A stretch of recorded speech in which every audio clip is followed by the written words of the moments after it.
So, last weekend was the Eurovision Song Contest. Yes, I'm doing a video about Eurovision a solid week after everyone stopped caring. Get on my schedule. The United Kingdom scored a deeply impressive nul point, no points. And I'm not kidding when I call it impressive, because a few years ago the voting system was changed such that it made it nigh on impossible for an entry to receive a 0 score. Britain has always been a land of innovation, football, the internet, and now we've achieved brand new heights of sucking. Of course we are not pleased about this. I imagine the person least pleased about this is Ms. Katrina Anderwaves, who is desperate to stop being wheeled out to sing Love Shine a Light every sodding year. The response on sofas across the nation, which in modern times is usually channeled through 280 hastily typed characters, usually falls into two categories, and I'm going to break them down. This is the argument that basically Europe hates us and as a result do not vote for our song. And I'm going to be honest, in my book it's a bit of a shit argument. It feels a little bit like when you lose a board game and you flip it over and complain the rules are wrong. There has always been a fairly noticeable political persuasion within the voting. Regional blocs would predictably give top points to their nearest neighbours, and it still forms the basis of most drinking games. It was most notable this year in the case of Greece and Cyprus, who gave each other 12 points and were roundly booed by the live audience who were sick of the Hellenic bias. But that's why the voting system was changed a few years ago, and now the results come from a combination of public vote and each country sends a jury of music professionals, and they all watch a performance from the night before. And it's worth noting that while we weren't the only country to get 0 points from the public vote, we were the only country to get no points from any of the 39 juries. So... Oh, and if we're talking politics and people being cross with us, you know who did get points on the night? Russia! And they've been quite naughty. And you know who else got points? Israel. And I'm not going to go there. Plus, it wasn't political in 2009 when we came 5th, it wasn't political in 2011 when we came 11th, and in the first contest post-Brexit we scored 111 points and came 15th, which for us isn't bad. In fact, the only other time we scored nul points was in 2003, and that had less to do with the hugely unpopular Iraq War and more to do with... Love's not enough. I need your trust. Ow.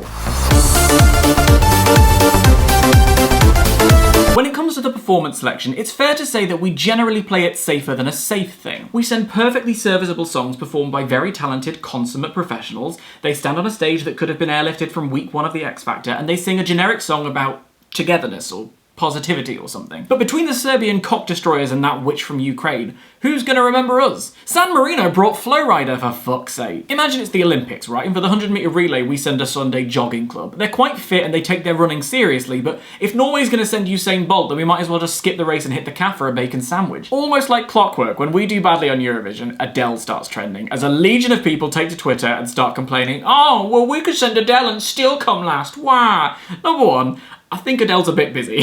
Secondly, you're missing the point, we should be sending Steps, an act so perfect for Eurovision it's like they were formed in a lab. But it also misses the point that Adele probably would do quite well, because she's had huge success in Europe, it would show that we're taking it seriously, and she'd write a killer song. I will say that sending Adele to Eurovision is a bit OP. It's like deploying the Avengers to deal with Sharon in accounts pinching from the petty cash. Honestly, the thing is, it's not about who we send. We sent Bonnie Tyler, absolute icon. She came 19th. In 2002, we hit 3rd place with Jessica Garlick, who came 9th in Pop Idol. It's a song contest. We need to send good songs. How is this hard? Or we need to take the song we are sending and promote the hell out of it. In 2009, we took the unprecedented step of actually going to Europe with the track. Jade Ewan performed all over the place, and we ended up coming 5th.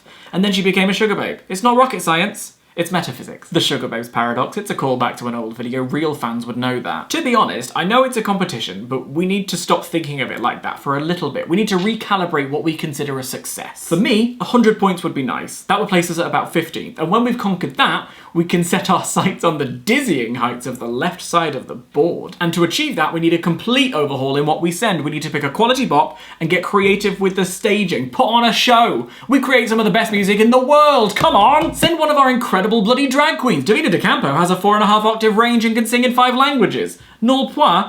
I don't think. And by the way, sending a drag artist doesn't mean sending a camp kitsch song based around a drag race catchphrase. Conchita didn't. And queens all over the world are releasing some really interesting music. Go and listen to Bibi Zahara Benet and Trixie Mattel and Jujubee and Pablo Vittar. The most important thing is to send something that people would actually want to listen to. Our entry this year, Embers, will make a very nice montage song in this year's Love Island, but only got to number 42 in our download charts. Italy's winning entry got to number 2 in theirs. One of my favourite winning songs of all time, Lorene's Euphoria from 2012, went platinum in 8 countries.